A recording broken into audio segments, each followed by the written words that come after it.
is the season of summer. In one of my major seminars, like a half-a-day seminar, we talk a lot about the season of summer. We talk about philosophy and activity and disciplines, and attitude in that other seminar. But here's one of the most important parts of that seminar, is to learn the lessons of summer and do the work of summer. In the summer, you must do two things: nourish your values like a mother and protect them like a father. That's doing the work of summer. You must nourish a relationship like a mother, protect it like a father. In the summer, you must love like a mother, hate like a father. The old prophet said, love good and hate evil. It's important to both love and hate. As soon as you've planted the garden, the busy bugs and the noxious weeds are out to take it. So make this note now: every garden will be invaded. Not to think so is naive. It's sometimes easy to say, not my garden, but I promise you, every garden will be invaded. It is part of the rhythm of life. It is part of the good and evil. So we must give life like a mother and take life like a father. We give nourishment to the fruit, but we take the life of the weeds.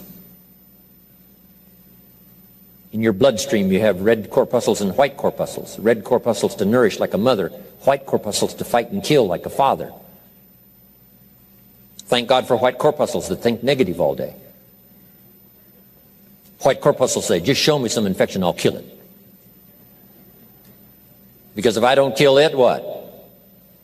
It kills you. Somebody's going to get killed today. And white corpuscles say, it's up to me to make sure it's not you. The great war between liberty and tyranny. Saddam Hussein takes over Kuwait. What should we do? Someone says, well, it's over there, what do we care? Well, what if next he wants Saudi Arabia? You say, well, it's a pile of sand, what do we care? Well, what if next he wants Israel? You say, well, Israel's a little insignificant country, what do we care? Well, what if next he wants the Mediterranean? You say, well, yes, I guess we've got to draw a line somewhere. And the answer is yes. So make the note. You've got to draw a line somewhere, or all of your values will be gone. Tyranny has no hope for redemption. Tyranny cannot be rehabilitated. It has to be either destroyed or contained, like illness in your body. It has to either be destroyed or contained, or otherwise it takes the body. So George Bush, our president at the time, was right to put together 500,000 troops from the coalition, go kick Saddam Hussein out of Kuwait. History demands it. Hired Chief White Corpuscle General Schwarzkopf. And got the job done. So the war is on. Make the note, the war is on. In your body as you sit here today, the war is on. Illness trying to defeat your health. Health doing its best to defeat the illness. The war is a push-shove match. That's called the realities of summer. The encroachment of the weeds and the bugs, but the vitality of the fruit in the garden pushing back, and you've got to lend a hand in this battle, in this cause. Good health needs a helping hand. But sometimes the body needs a banana and you send it to Coca-Cola. The body says, wow, I needed a banana, you send me a Coca-Cola. Whose side are you on? The body says.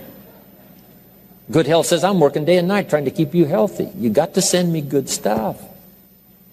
So whether it's your health or whether it's the mind or whatever it is, we must be ever vigilant. Okay?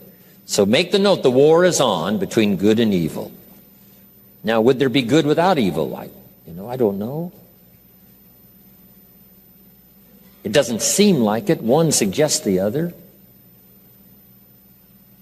Here's what I think it creates, a grand adventure. That's the best way I can describe it. The grand adventure of opposites in conflict, and we're in the middle. Evil trying to defeat good, good trying to defeat evil. Illness trying to defeat health, health trying to defeat illness. Darkness and light, the war is on. Liberty and tyranny, the war is on.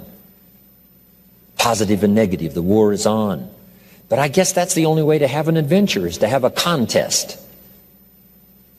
Make this note and I'll finish on this. Would it be possible to win if you couldn't lose?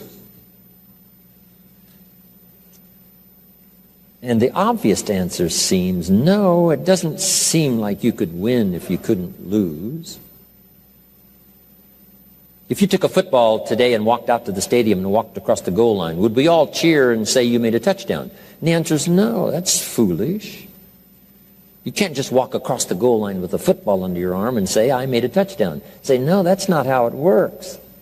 It's not a touchdown until you face the 350-pounders whose sole interest is to smash your face into the turf. And if somehow you muscle by them and then dance by the secondary, cross the goal line, football under your arm, we say, now you've made a touchdown and maybe you won the game. So jot this down. There are no wins without the contest. It's the contest that creates the adventure to win or lose.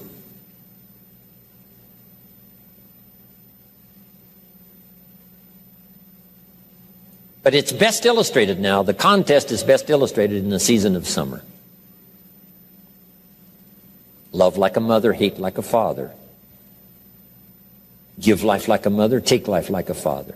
Any father would say to whatever threatens his family, take 2 more steps toward this family, you'll cease to exist. I'm father, I kill.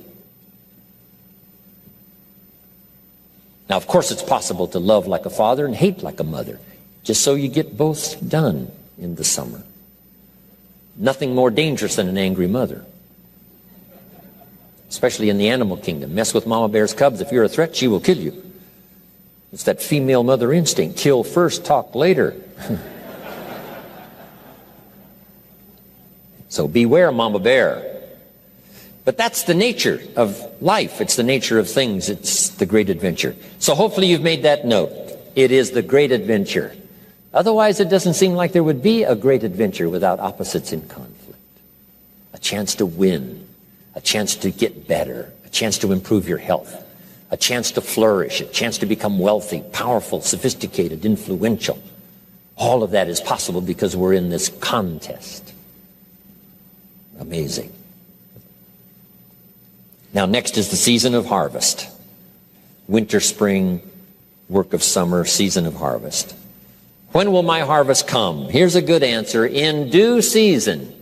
When it's due and if you qualify. When it's due and if you've qualified. The promise of harvest is there.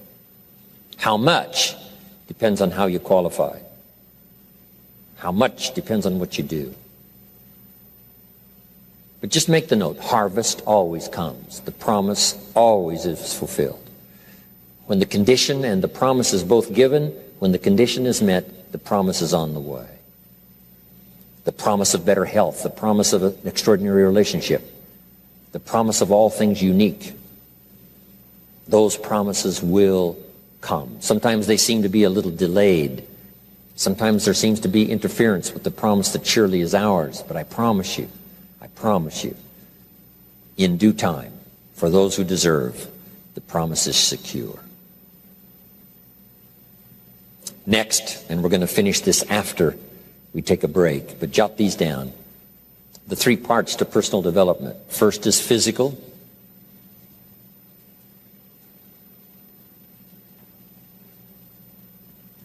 What's important about the physical is the body and the mind work together.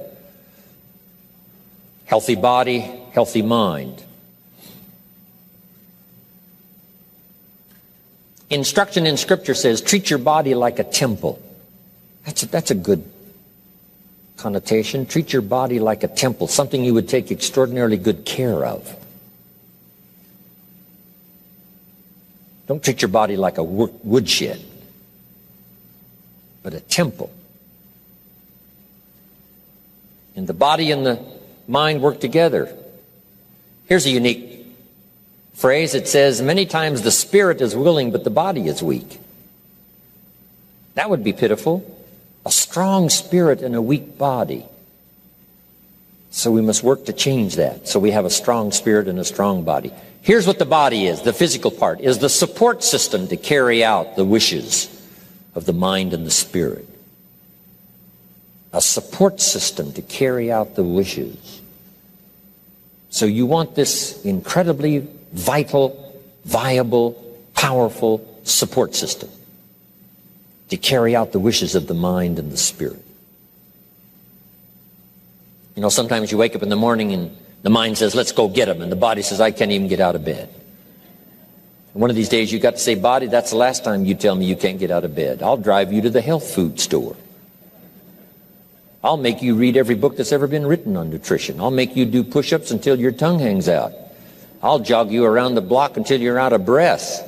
I'll make you eat properly if it's the last thing we do. This is the last time you tell me you can't vitally support as a support system all the dreams and all the ambitions and things I've got going. So sometimes you've just got to do that. Take care of the physical. Next is the spiritual. I happen to be a believer. Humans are a special creation. I believe in what Thomas Jefferson said, who wrote the Declaration of Independence. Here's what he said: we're all created equal. And the word created is unique. Some philosophies wouldn't take to that. Created equal. Then he said, we're endowed by a creator. Now see, some philosophies would not buy that. Endowed by a creator. But we are believers, I believe. And we're given certain rights and gifts.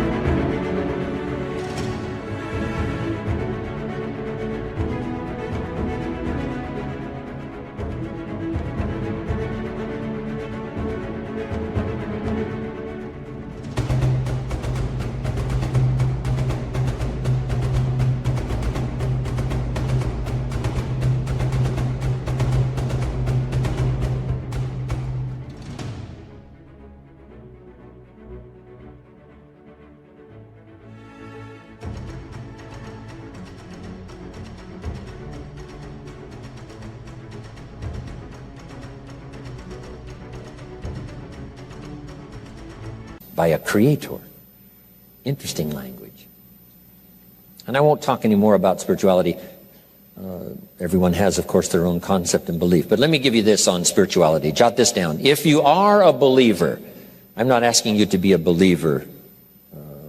I happen to be, but for everyone that's a personal choice. But jot this down. If you are a believer, I want you to jot these 3 words down.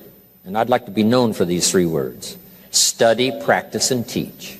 If you're a believer, study, practice, and teach. That's how we build strong, viable families that form the foundation for the nation that becomes powerful. Study, practice, and teach. Now here's the next part. The mind. First is the physical, then is the spiritual, and then the mental. And we're going to talk about nourishing your mind, developing your mind so that it becomes a powerful vehicle to use in whatever enterprise, ambitions, things that you want for the future. We'll have a good time doing this. We'll talk about your personal development library, what to put in it so that your mind is continually nourished by good ideas, and some other things on developing the mind to take you where you want to go. But right now we're going to take a break. Right after the break now, Zig Ziglar, my longtime friend for I don't know how many years, 40 plus, we did a tour of Australia together last year, Tommy Hopkins and me and Zig Ziglar, all on the same program. It was so much fun. And as soon as we come back from the break, Mr. Zig Ziglar is going to take some time, share his experiences and some ideas with you that could very well be life-changing. So make sure that you're here. Okay, thank you very much, everybody.